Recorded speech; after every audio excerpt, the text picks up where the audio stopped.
एक मूर्ख इंसान की पहचान उसकी बातों से होती है और एक समझदार इंसान की पहचान उसके शांत रहने से होती है। आचार्य चाणक्य कहते थे कि जो इंसान ये जान गया कि कब, कहाँ और कितना बोलना है, उस इंसान को सक्सेसफुल होने से कोई नहीं रोक सकता। तुम्हारा बोलना तुम्हारी ताकत भी है और तुम्हारी कमजोरी भी। तुम्हारा राइट टाइम पर शांत रहना तुमको बहुत सी परेशानियों से बचा सकता है। वहीं कई बार तुम्हारा बोला हुआ सिर्फ एक शब्द भी तुम्हारे लिए एक मुसीबत बन सकता है।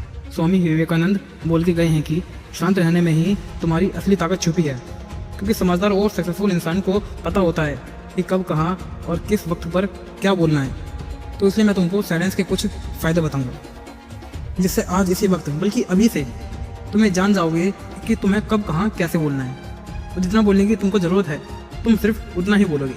जब तक एक रूम में मौजूद सभी लोग 100% शांत ना हो जाएं, तब तक कुछ मत बोलो और बस इंतज़ार करो। सभी लोगों का फोकस तुम्हारी तरफ पड़ने लगेगा कि यह कुछ क्यों नहीं बोल रहा। उनकी एक्सपेक्टेशन बढ़ जाएंगी। धीरे धीरे सभी लोग सोचने लगेंगे कि यह क्या सोच रहा है। दोस्तों, ये कोई मैनिपुलेशन टेक्निक नहीं है।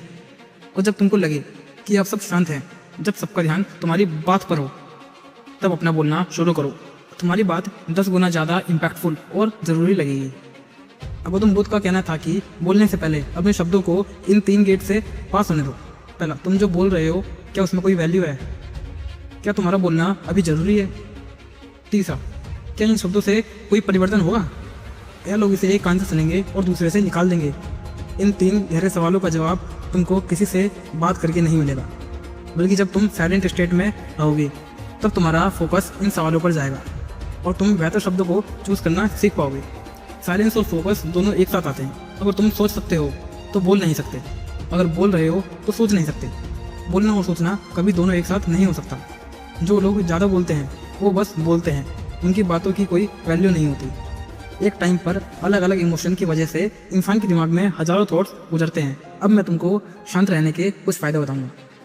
नंबर 1, अगर तुम चुप रहना जानते हो तो तुम अपने काम पर अच्छे से फोकस कर पाओगे, क्योंकि तुम जितना ज़्यादा बोलोगे तुम्हारी एनर्जी उतनी ही वेस्ट होगी, और जितना ज़्यादा तुम्हारी एनर्जी वेस्ट होगी तुम कम फोकस कर पाओगे, तुम ज़्यादा गलतियाँ करोगे।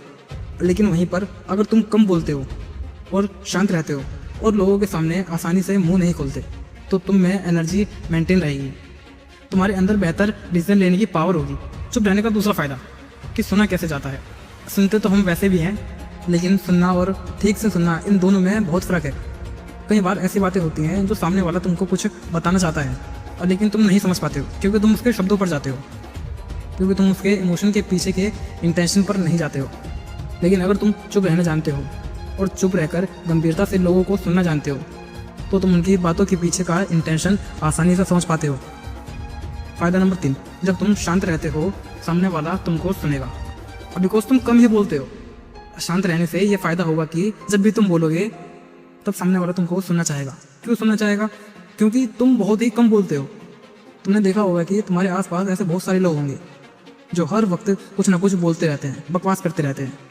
उनका कुछ काम नहीं होता, एक दूसरे की चुगली करते रहते हैं, उनकी कमियां निकालते रहते हैं।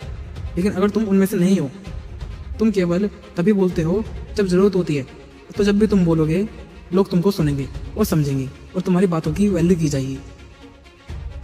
तो दोस्तों, ये थे शांत रहने के कुछ बेहतरीन फ़ायदे।